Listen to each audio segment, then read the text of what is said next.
Occupancy of your typical malls in Kampala and the surrounding areas has only recovered by less than half as a result of COVID, which kept people away from these places, according to the Kampala 2022 Real Estate Performance Report by Knight Frank. So we have seen great recovery in footfall numbers. We are up by 40%. However, we are still below pre-pandemic numbers. We're still circa 18% below those numbers. It's attributed to behavioral changes in the consumer.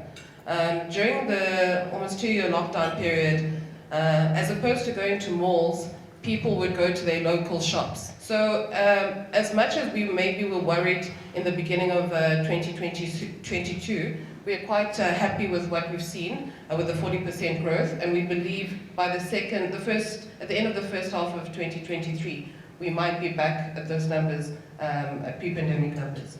Due to the tough economic times characterized by high inflation, there were many foreclosures and therefore more properties for sale. The number of properties up for sale, they're getting so many inquiries from people who were looking to sell their properties. So those were some of the trends we saw because of partly the businesses were still reeling from the effects of the pandemic, but because of also the monetary policy that the central bank put in place to curb the rising inflation.